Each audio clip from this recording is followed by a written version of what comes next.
Okay. So I mean, it's no surprise that everyone is just so divided. And again, going back to my original point of people need to be better informed. And there's this division that it's not even anymore the way it used to be, where it's like, you get into like a couple words at family dinners. It's become your family is disowning you. People are telling you to kill yourself, because I had a lot of that during the election, where people that I've known and stood alongside and, were friends with, were actually telling me I should kill myself because I was just not agreeing with them or seeing things through their eyes. And so it's starting to get really ugly. And there is a lot. Okay, so there is this issue where there is a lot of disinformation or misinformation that spreads quickly because of the internet, right? It's not like it was back in the day when, I was in news back with George Bush, Clinton. Back then, things were not getting around as quickly. But now there is a lot of misinformation. But beyond the misinformation, voices are being silenced. And so if you don't agree with something, some agenda, your voice is gone. And that's the scariest part for me, is just having your voice silenced, having your videos taken down when you're just giving information that is actually, that is like factual, that is in the news. And if somebody doesn't like it, they start reporting you, and then it's over. So that's kind of the thing that I just don't like how divided and how ugly everything has gotten. I've just never seen anything like it before. Yeah, well, I mean, I kind of agree with everything you're saying. I mean, as far as the division, I think a lot of people, we try to analyze, like, where is this division coming from, right? Is it the media? Is it partisan politics, or why exactly now? What lightning rod has been planted that it's getting so many shocks right now? But I think when we all look at it, I mean, there's something going on. To me, there's something going on within the federal government that is, there's an effort to control the way the flow of society right now, and it's an unwieldy monster. You can't control people or how we identify, or paint us into a box and say this person is a white male, so they believe this, or this person is this demographic, so they believe that. There's this flow of trying to control what we think and believe, and I think it's driving that division.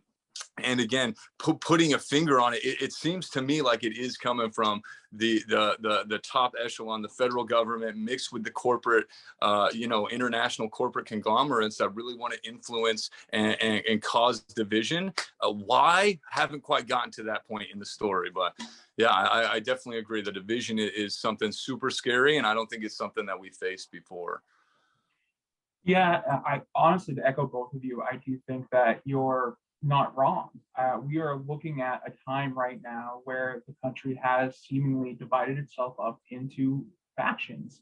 And these factions are so unwilling to even connect and speak with one another that it becomes exceptionally easy to have what I believe you referred to as a misinformation, because there's no one there to really puncture these echo chambers. And it's a real issue. I don't think any one side is currently immune from this. I think, if anything, we should echo back to what you just said about it coming from the top. I mean, I'm someone with a lot of experience working with local governance and people at the grassroots level. In my experience, there is an absolute drought of interest for things on that level, because no one wants to talk about these issues that I think dictate society in a way that impacts them that following day. Everyone is so infatuated with what's happening on a national level that it's become a situation of tail wags the dog, when in reality, we should always be focused more so on what's happening right here in front of us with the people that we know, as opposed to focusing on issues that are never going to come to some of our local communities. It does a disservice to are our municipalities and the people who dedicate their time to make them functional. But more so, it does an even greater disservice to the voters themselves because they're missing out on such an important part of the equation of how this entire project, this American dream, is supposed to work.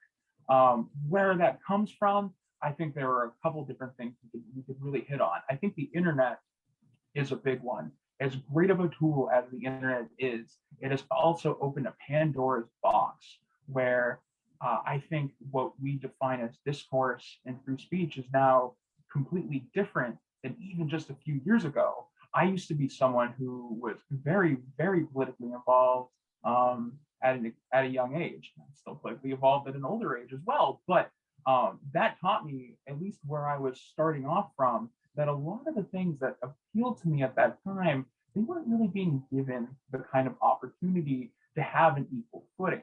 I mean, I identify as a Republican in Massachusetts. So, I mean, that's already effectively a one-party state. And to me, that kind of what I saw as intentional negligence towards a second party, one that had large sections of people and voters and supporters all across my great Commonwealth, I knew something was wrong.